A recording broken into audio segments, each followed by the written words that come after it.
On a bleak November afternoon, a high school in a small town was bustling with students preparing for the end of the day. Suddenly, the school's PA system crackled to life, announcing an immediate lockdown.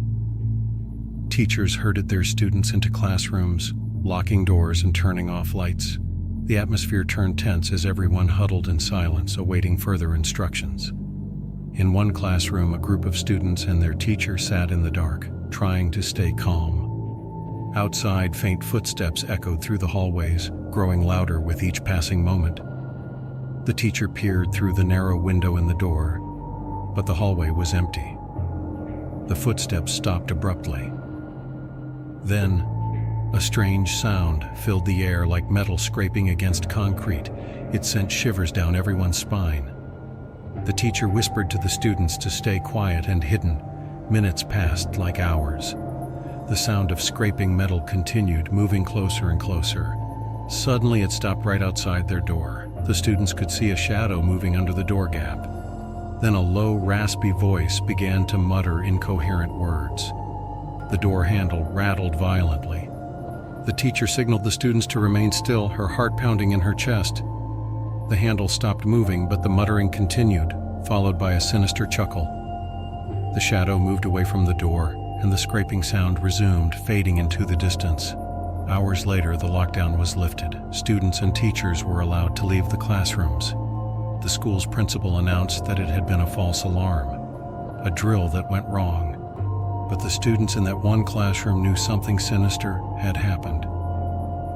One of the students, curious about the events, stayed behind.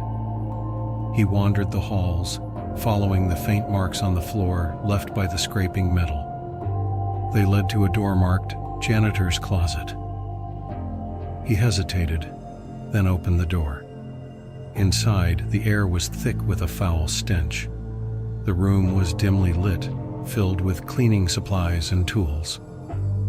In the corner, he saw an old rusted metal cabinet. The door was ajar. Inside the cabinet, he found a collection of bizarre items, old photographs, strange symbols etched into the metal, and a dusty journal. The journal contained disturbing entries about the janitor's life. It described how he had been tormented by voices and visions, how he believed the school was cursed, and how he was trying to cleanse it.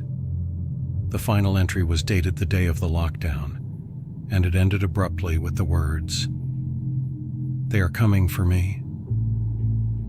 The student backed away, his heart racing. He ran out of the closet and out of the school, never looking back. The janitor was never seen again, and the student couldn't shake the feeling that the school held dark secrets, waiting to be uncovered.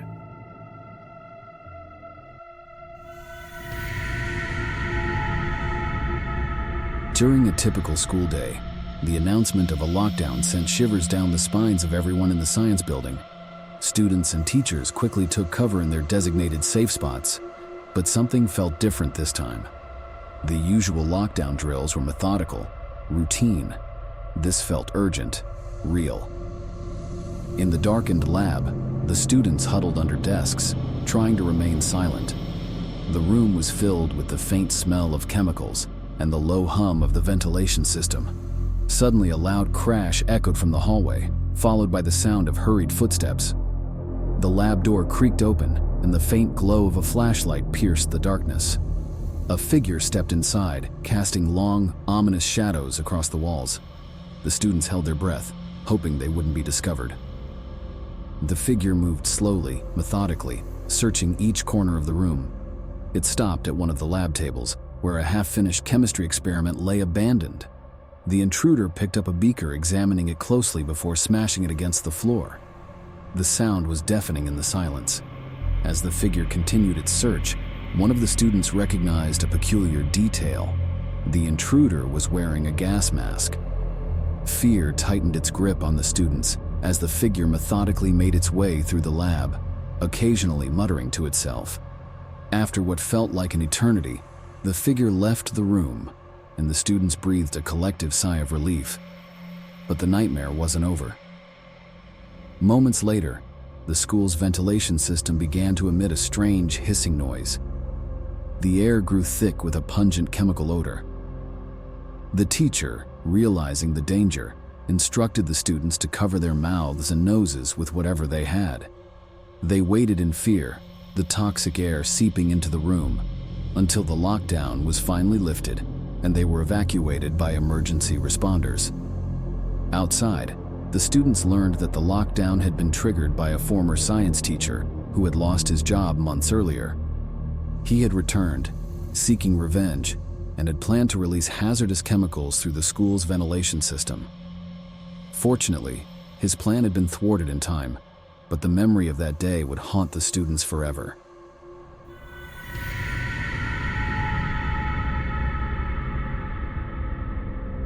In the far corner of the high school, there was an old, abandoned wing that had been closed off for years.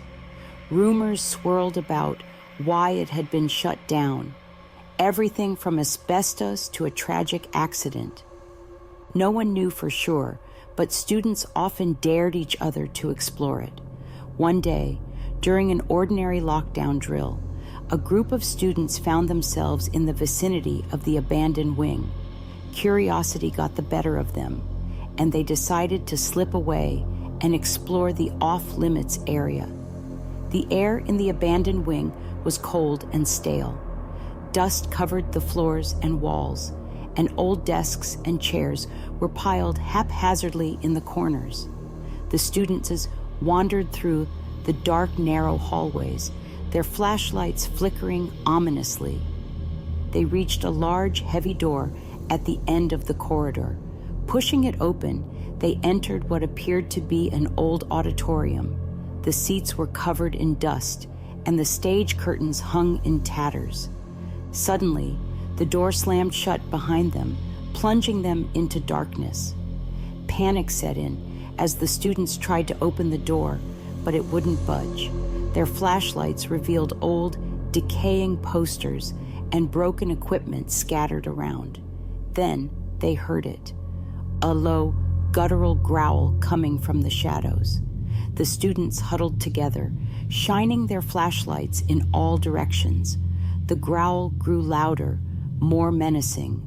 One student pointed his flashlight towards the stage, revealing a pair of glowing eyes staring back at them. The eyes belonged to a large, feral dog, its fur matted and its teeth bared. The dog lunged at the students, who scattered in terror. They scrambled over the broken seats and debris, trying to find a way out. The dog chased them relentlessly, its growls echoing through the auditorium. One student managed to find a loose window and pried it open. They clambered out one by one, just as the dog reached them. Breathless and shaken, the students ran back to the main part of the school, where the lockdown drill was ending. They never spoke of what they had encountered, but the abandoned wing remained a place of nightmares for those who dared to explore it.